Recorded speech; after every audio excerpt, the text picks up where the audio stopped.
Assalamualaikum warahmatullahi wabarakatuh.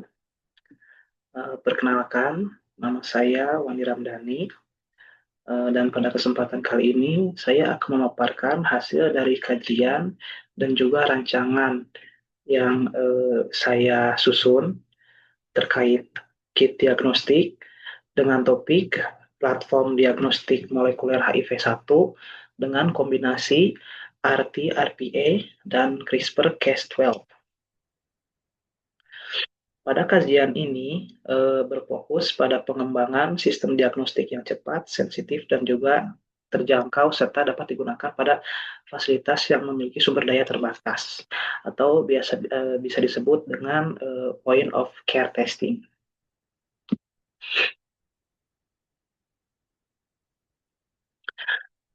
Deteksi dini terhadap infeksi HIV memiliki peran yang sangat krusial dalam pengendalian penyakit akibat infeksi ini. Diagnosis yang cepat dan juga akurat memungkinkan untuk dilakukannya pemberian terapi antiretroviral sedini mungkin. Kemudian ada juga pengendalian terkait transmisi virus kepada pasien dan juga pemantauan dari efektivitas pengobatan melalui pengukuran viral load. Nah, saat ini metode standar untuk diagnosis HIV secara dini dan pemantauan viral load ini biasanya menggunakan nucleic acid test atau NAT yang berbasis PCR. Akan tetapi sistem ini memiliki beberapa keterbatasan. Nah, di antaranya dia tuh memerlukan peralatan yang cukup mahal seperti thermal cycler gitu kan. Kemudian dia juga membutuhkan operator-operator yang cukup terlatih dan juga penggunaan uh, tes ini tidak praktis digunakan di daerah-daerah yang memang terbatas dengan sumber daya. Oleh karena itu, sebagai alternatif, teknologi amplifikasi isotermal seperti RPA atau rekombinase polimerase amplification dan juga LAM atau loop mediated isothermal amplification menawarkan cara amplifikasi DNA ataupun RNA pada suhu yang tetap tanpa bantuan alat PCR. Selain itu, perkembangan teknologi dari CRISPR-Cas yang awalnya dikenal untuk gene editing kini telah dimanfaatkan dalam bidang diagnostik molekuler karena kemampuannya itu untuk menganalisis sequence target sangat spesifik. Dengan menggabungkan dua teknologi tersebut, maka diharapkan dapat merancang suatu sistem deteksi HIV yang memang cepat, sensitif, portable, serta terjangkau. Oleh karena itu, tujuan dari rancangan ini adalah yang pertama, merancang tes molekuler berbasis point of care untuk mendeteksi HIV-1 RNA dengan sensitivitas yang tinggi. Kedua adalah menggabungkan metode amplifikasi isotermal yaitu RPA atau RT-RPA dengan deteksi dari CRISPR yang mana CRISPR ini menggunakan Cas12 untuk readout cepatnya.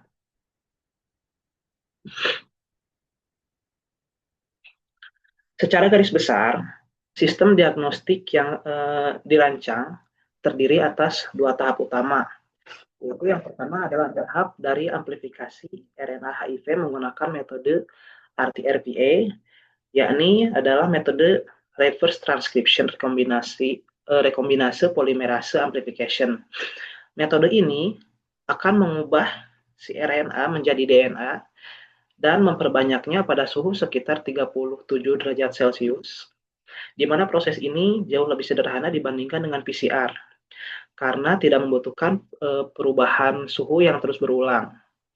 Kemudian tahap kedua adalah dengan deteksi spesifik menggunakan CRISPR-Cas12, di mana ketika si Cas12 ini mengenali target DNA yang sesuai dengan panduan dari si rDNA atau JDN atau guide RNA-nya, enzim ini akan mengaktifkan aktivitas pemotongan acak terhadap reporter dari fluoresen atau pada pita strip lateral flow.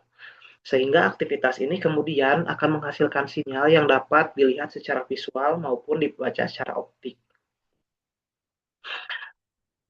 Untuk sampelnya sendiri, rancangan ini dapat menggunakan 200 mikroliter plasma, kemudian juga atau dapat menggunakan 50 mikroliter darah utuh atau whole blood.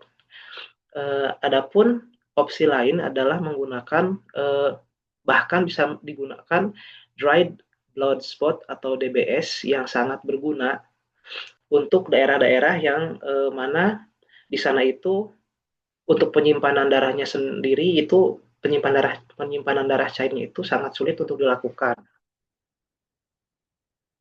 Nah, agar deteksi ini memiliki cakupan yang global dan juga sensitif terhadap berbagai varian HIV, maka rancangan dari diagnostik ini menggunakan 3 target gen utama, yaitu yang pertama adalah gen GAG.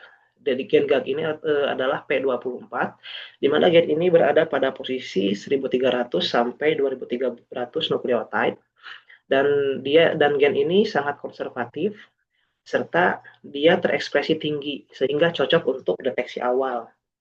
Kemudian kita akan menggunakan gen POL atau biasa disebut dengan RT region, di mana gen ini berada pada posisi 2500 sampai 5000 nukleotide dan merupakan daerah yang paling konservatif dan menjadi referensi dalam berbagai banyak uji yang dilakukan oleh WHO.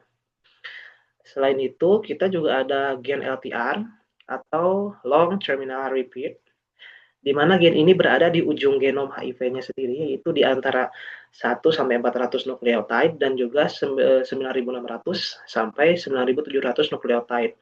Gen ini terduplikasi di kedua ujungnya sehingga menjadikannya gen yang ideal untuk amplifikasi secara kuantitatif. Dan ketiga target gen ini mencakup sekitar 95% dari clade HIV-1 pada grup M, di mana grup M ini merupakan salah satu penyebab mayoritas infeksi HIV yang ada di dunia. Dengan demikian, rancangan ini cukup relevan untuk digunakan secara global. Adapun detail dari teknis rancangan yang dilakukan dalam sistem ini, primer dan juga cRNA dirancang khusus terhadap daerah-daerah yang konservatif HIV agar ia dapat mendeteksi berbagai subtipe dari virus. Selain itu, sistem juga dapat menggunakan multiplex primer set sehingga beberapa target dapat diuji sekaligus untuk meningkatkan kehandalan dari hasil yang didapatkan. Nah, untuk memastikan akurasi, maka perlu disertakan IAC atau Internal Amplification Control, yang mana ini tuh berupa RNA sintetis, serta kita menggunakan kontrol negatif dan ekstraksi dan juga batch control untuk menghindari terjadinya hasil yang fail atau hasil yang palsu. Nah, untuk target dari limit of detection-nya sendiri, yang diharapkan itu adalah kurang dari sama dengan 100 kopi per mililiter. Yang mana ini tuh setara dengan sensitivitas diagnostik klinis pada fase akut infeksi atau juga untuk diagnosis pada bayi yang juga baru lahir. Artinya sistem ini memang dirancang agar dia tuh mampu untuk mendeteksi bahkan dalam jumlah virus yang ukurannya sangat rendah sekalipun. Untuk alur kerja dari tes diagnostik ini, secara alur proses pengujian ini dilakukan dalam 4 langkah utama.